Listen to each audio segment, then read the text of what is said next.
मेरी खुद की कहानी है कि मैंने 2 सालों के अंदर ऐसी कौन सी चीजें करी। ऐसे मैंने फ्रीलांसिंग करना शुरू किया, मैंने इंटर्नशिप्स करना शुरू किया। दिस वाज द ईयर 2023 एंड मुझे एक ही चीज पता था कि बहुत ज्यादा ऐड करता है। जब तुम इंटरव्यू देने जाते हो तो इंटरव्यूअर तुमसे ये पूछता है। सो यहाँ पे my strategy was to do something extra within my particular domain from 2.5 lakhs to 10 lakhs. This is my journey. ना तो ये कोई बिजनेस केस स्टडी है, ना कोई जियोपॉलिटिकल डॉक्यूमेंट्री है। ये मेरी खुद की कहानी है कि मैंने 2 सालों के अंदर ऐसी कौन सी चीजें करी, ऐसी कौन सी स्किल्स एक्वायर करी, जिसके दम पे मैंने 2 सालों में 2.5 लाख के पैकेज से सीधा 10 लाख का पैकेज पकड़ा। यानी कि अप्रोक्सीमेटली 5 टाइम्स ज्यादा मैंने पैकेज एक्वायर किया। एंड किस तरीके से मुझे हाइपिंग जॉब मिली, उन्हीं चीजों को मैं डिकोड करने वाला हूं आज की इस वीडियो के अंदर। And through this video I want to help all the students, all the people जो शायद या तो जॉब कर रहे हैं या ग्रेजुएशन कर रहे हैं या पोस्ट ग्रेजुएशन कर रहे हैं, शायद टियर 2 टियर 3 कॉलेज में है, but they want to get a high paying job.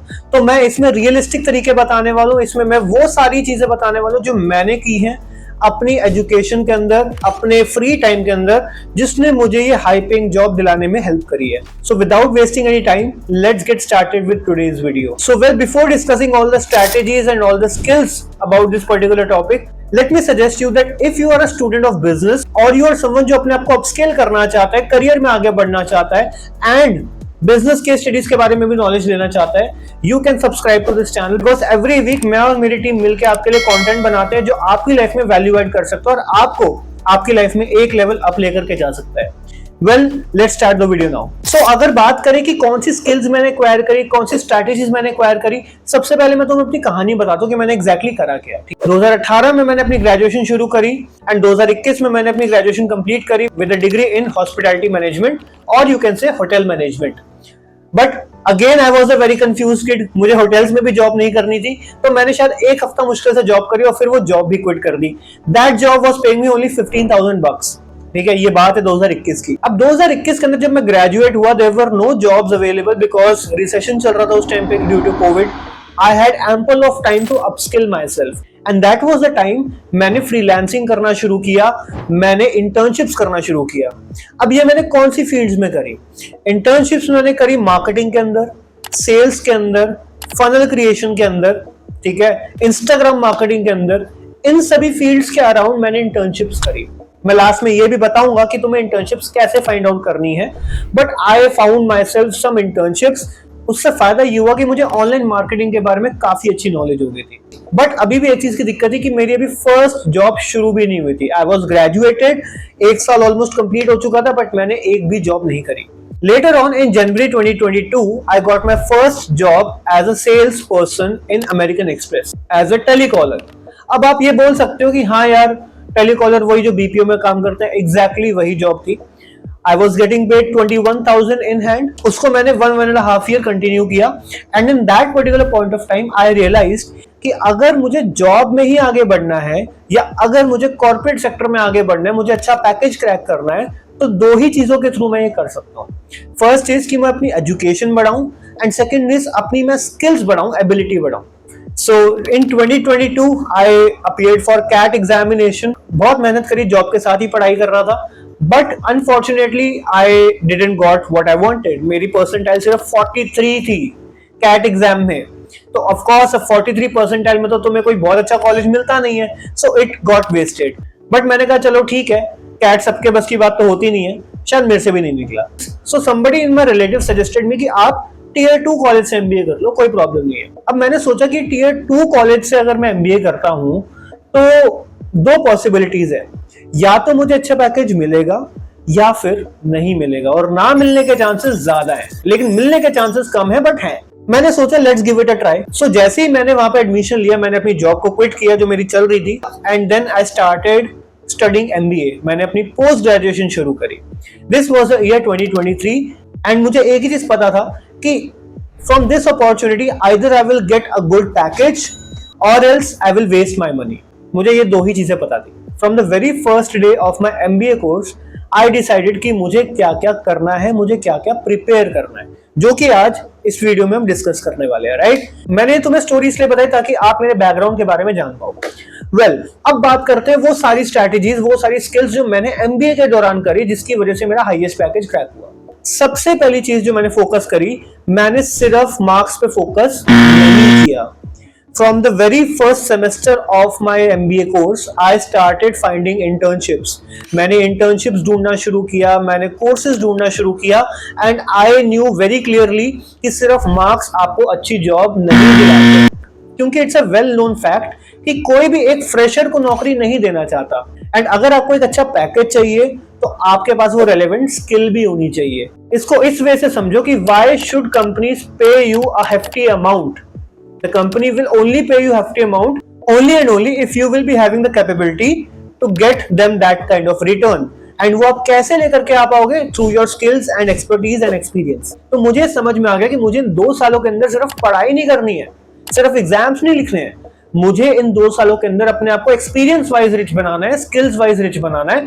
अभी एग्जैक्ट ट्रेंडिंग स्किल्स क्या चल रही है उसमें रिच बनाना है। तो सबसे पहले मैंने क्या किया, मैंने इंटर्नशिप्स फाइंड करना शुरू किया। And luckily in my second semester I found 2 internships and दोनों ही मैंने कंप्लीट करी। एक वर्क फ्रॉम होम थी और एक वर्क फ्रॉम ऑफिस थी।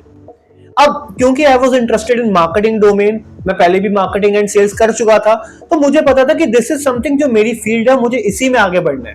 Well fortunately I found a digital marketing internship and मैंने उसको कंटिन्यू किया। एंड साथ में ही I was also maintaining my regular college. And 1 साल मैंने वो कंप्लीट इंटर्नशिप करी एंड वहां से मुझे प्री प्लेसमेंट ऑफर भी आ गया। But although I didn't join that particular company because of some personal reasons, but एक चीज वहां पे क्लियर हो गई थी कि आपको स्किल्स और एक्सपीरियंस तो लगेगा ही लगेगा अगर आपको हाई पेइंग जॉब चाहिए, वरना आपको भी लोग एज अ फ्रेशर ही ट्रीट करेंगे। तो फर्स्ट थिंग इज आपको इंटर्नशिप्स करनी है from the very first semester. सिर्फ समर इंटर्नशिप्स पे आपको डिपेंड नहीं रहना है। Now if first strategy is clear to you, let's come to the second strategy जो मैंने यूज करी अपने एमबीए के दौरान, and that was becoming a part of placement cell committee. Placement cell committee बहुत इंपॉर्टेंट कमिटी होती है किसी भी कॉलेज की, क्योंकि यहाँ पे आपको वो सारी इनसाइड इंफॉर्मेशन मिलती हैं अबाउट कंपनीज, अबाउट रिक्रूटमेंट्स, कौन सी कंपनी कब आने वाली है, कैसे प्लेसमेंट की तैयारी करते हैं। वो सारी इंफॉर्मेशन जब तुम्हें मिलती है ना, तुम ऑलरेडी एक एज पे होते हो, तुम ऑलरेडी एक एडवांटेज पे होते हो, तुम्हें पता होता है कि एग्जैक्टली रिक्रूटमेंट प्रोसेस कैसे काम करता है। इनफैक्ट जब मैं अपने प्लेसमेंट सेल के अंदर था तो मुझे ऐसी बहुत सारी अपॉर्चुनिटीज मिली जिसमें I networked with people, I network with HR. जो भी एचआर हमारे कॉलेज में रिक्रूटमेंट के लिए आते थे, जो भी कंपनीज आती थी, उनके साथ नेटवर्क करना, उनके साथ बातचीत करना, वो बहुत ज्यादा ऐड करता है तुम्हारी प्रोफाइल के अंदर। एंड क्योंकि प्लेसकॉम के अंदर तुम्हारा काम होता है कि तुम कंपनी से बात करोगे, रिक्रूटर से बात करोगे, उनके साथ मीटिंग्स करोगे एंड उनको अपने कॉलेज में इनवाइट करोगे फॉर रिक्रूटमेंट, तुम्हारी वहां पे कम्युनिकेशन स्किल्स भी अच्छी होती है, तुम्हारे वहां पे नेटवर्क्स भी अच्छे बनते हैं। तो हमारा जो प्लेसमेंट कमेटी का ग्रुप था, हम सभी नेटवर्किंग करते थे अलग अलग एचआर से, अलग अलग कंपनी के रिक्रूटर से। एंड इससे ना केवल हमारी लिंक्डइन प्रोफाइल अच्छी हुई, हमारे कनेक्शंस भी बढ़े एंड हमारा कॉन्फिडेंस भी बढ़ा। एंड ये कॉन्फिडेंस बहुत ज्यादा रिफ्लेक्ट करता है जब आप इंटरव्यू देने बैठ रहे होते हो। सो मेक श्योर कि तुम अपने आप को किसी ऐसी प्रोडक्टिव कम्युनिटी का पार्ट बनाओ जिससे तुम्हें बहुत ज्यादा हेल्प मिले। Second thing is making connections with your seniors. Seniors तुम्हें बहुत ज्यादा हेल्प करते हैं तुम्हारी रिक्रूटमेंट में, तुम्हारी ग्रूमिंग में। अब ऑफ कोर्स कुछ ऐसे सीनियर जरूर होते हैं जो बहुत अच्छा कर रहे होते हैं लाइफ में एंड उन्होंने एक अच्छा पैकेज भी क्रैक किया होता है। अगर तुम उनके साथ अपने आप को कनेक्ट करोगे तो तुम्हें वो इनसाइड इंफॉर्मेशन मिलेगी जो उन्होंने यूज करी अपने प्लेसमेंट क्रैक करने के लिए। So utilize this thing, you will definitely get advantage over others. Well, if this strategy is clear, let's come to the third strategy जो मैंने यूज करी, and that was content creation. अब तुम बोलोगे भाई प्लेसमेंट के अंदर कंटेंट क्रिएशन का क्या रोल था? मैं बताता हूँ, डायरेक्ट रोल था। जब तुम इंटरव्यू देने जाते हो तो इंटरव्यूअर तुमसे ये पूछता है कि tell me something which is not mentioned in your resume. And वहां पे बहुत सारे बच्चे जो होते हैं ना, वो या तो कोई ऑफ टॉपिक बात करने लग जाते हैं या फिर उनके पास कुछ होता ही नहीं है आंसर बताने के लिए। I had something very relevant क्योंकि मुझे मार्केटिंग फील्ड के अंदर आगे जाना था and content creation is directly related to marketing. मैंने कंटेंट क्रिएशन का नाम लिया, मैंने कंटेंट क्रिएशन की अपनी जर्नी बताई कि कैसे मैंने इंस्टाग्राम कंटेंट क्रिएशन शुरू किया जनवरी 2024 में एंड 50,000 फॉलोअर्स तक मैंने अपने पेज को ग्रो किया। अब 50,000 followers is not a very big deal, but वहां से एक चीज जरूर रिफ्लेक्ट होती है कि अगर कैंडिडेट मार्केटिंग की प्रोफाइल के लिए बैठा है, दैट मीन्स उसको मार्केटिंग का एक्यूमेन है, उसे बिजनेस का एक्यूमेन है क्योंकि वो ऑलरेडी कंटेंट क्रिएशन कर रहा है। He knows how the strategies work. एक बेसिक आइडिया जब एक रिक्रूटर को लग जाता है ना, तो आपके चांसेस बढ़ जाते हैं सिलेक्शन के। सो यहाँ पे my strategy was to do something extra within my particular domain, and वही चीज आप खुद भी फॉलो कर सकते हो अपनी जर्नी के अंदर। अगर आप मान लो फाइनेंस की फील्ड में आगे बढ़ना चाहते हो, आप पोर्टफोलियो मैनेजमेंट कर सकते हो। अगर आप मान लो मार्केटिंग के अंदर जाना चाहते हो, कंटेंट क्रिएशन कर सकते हो। अगर आप सप्लाई चेन वगैरह के अंदर जाना चाहते हो, तो प्रोजेक्ट मैनेजमेंट की इंटर्नशिप्स कर सकते हो। बट यहाँ पे मेजर चीज ध्यान रखने वाली ये है कि तुम्हें वो एक्टिविटी करनी है, वो एक्स्ट्रा करिकुलर चीज करनी है जो तुम्हारे डोमेन से रिलेटेड हो। अगर तुम कुछ ऐसा करते हो जो तुम्हारे डोमेन से मेल ही नहीं खाता है, तो शायद उस चीज का कोई इंपैक्ट नहीं बचेगा। Now let's come to the fourth strategy, that was networking. Guys, networking is something which is very important in 2025. Networking एक ऐसी चीज है ना जो तुम्हें बहुत सारी अपॉर्चुनिटीज लेकर के आ सकती है। मुझे याद है जब मैंने अपनी एमबीए स्टार्ट करी थी ना, उससे पहले से मैं अपने लिंक्डइन के ऊपर वर्क कर रहा था, एंड अपने एमबीए के दौरान मैंने बहुत सारे कनेक्शंस बनाए।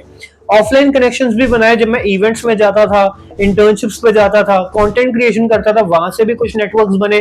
कॉलेज में जब रिक्रूटर्स आते थे, उनके साथ भी कनेक्शन बनते थे। सो सबसे बड़ी चीज, लिंक्डइन के ऊपर जब आप अपने कनेक्शंस बनाते हो या फिर किसी भी सोशल मीडिया प्लेटफॉर्म के थ्रू अपने कनेक्शंस को स्ट्रेंथन करते हो ना, वो तुम्हें बहुत हेल्प करता है ड्यूरिंग योर प्लेसमेंट जर्नी। क्योंकि वहां से तुम इनसाइट्स ले सकते हो, वहां से तुम चीजें सीख सकते हो, वहां से तुम इंटरव्यू प्रिपरेशन कर सकते हो, इंटरव्यू टिप्स ले सकते हो। एंड अगर तुम्हें कैंपस प्लेसमेंट नहीं भी लगती है, तो तुम ऑफलाइन भी बहुत इजीली अप्लाई कर सकते हो। सो फोर्थ थिंग इज, तुम्हें अपना लिंक्डइन बहुत ज्यादा स्ट्रॉन्ग बनाना है, एंड लिंक्डइन के साथ साथ तुम्हें नेटवर्किंग भी अपनी स्ट्रॉन्ग रखनी है। Let's come to the fifth and final strategy, that is personality development and communication skills. अगर तुम्हें एक हाई-पेइंग जॉब चाहिए ना, the very first thing the recruiter will see in you is your personality and your communication skills. Well, personality development and communication skills are the most important. अब ये सिर्फ इसलिए important नहीं है क्योंकि सभी बोलते हैं तुम्हें इस चीज को improve करने के लिए, बट इसलिए क्योंकि अगर तुम एक इंटरव्यू के पर्सपेक्टिव से सोचो, जब एक इंटरव्यूअर तुम्हारा इंटरव्यू लेने आता है ना, उसको ये क्लियरली पता है कि शायद तुम्हें अभी उतनी लेवल की इंडस्ट्री नॉलेज नहीं है। ऑल ही जजेस इज कि आप कम्युनिकेट अच्छे से कर सकते हो या नहीं, आपकी पर्सनैलिटी अडेप्टेबल है किसी नए कल्चर के लिए या नहीं, आप लर्नेबल हो या नहीं, कि आप नई चीजों को सीखने में इंटरेस्टेड हो या नहीं।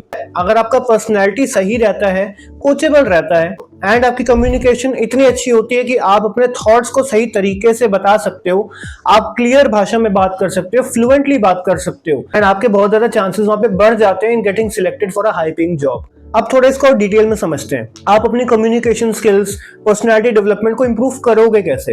वेल, अगेन आपको अपने से बेटर लोगों के बीच में रहना पड़ेगा, आपको अपने से अच्छे और सक्सेसफुल लोगों के बीच में रहना पड़ेगा, उनके साथ बात करनी पड़ेगी। क्योंकि आपसे जो सक्सेसफुल बंदा है ना, वो फालतू की बातें नहीं करते हैं, वो इधर उधर की बातें नहीं करते। They talk with a purpose, they do something with a purpose, and उनका बात करने का, उनका चलने का, उनका बैठने का जो तरीका है, उनका ड्रेसिंग सेंस है, जब आप वो अडेप्ट करना स्टार्ट कर देते हो ना, आपकी पर्सनैलिटी ऑटोमेटिकली बढ़िया बनने लग जाती है। सो दीज वर द 5 की स्ट्रेटजीज एंड की स्किल्स जिन्होंने मुझे हेल्प किया 2.5 लाख के पैकेज से सीधा 10 लाख का पैकेज लेने के लिए। एंड एक और चीज बता दूं कि इट्स नॉट नेसेसरी कि अगर आप IIM से हो या IIT से हो तभी आपको एक अच्छा पैकेज मिलेगा। Even if you pass out from a tier 2 college, but if you have that grit कि मुझे तो पैकेज क्रैक करना है, मुझे तो एक हाई पेइंग जॉब लेनी है, तो आप उसके लिए अपने आप को जरूर इवॉल्व करोगे तो ही आपको नेक्स्ट लेवल की चीजें भी मिलने वाली है। Well, that's it from my side. If you found this video valuable for you, do hit the subscribe button and share it with someone who may need it. And I will see you in the next video. Till then, work hard, grind hard. I will see you at the top.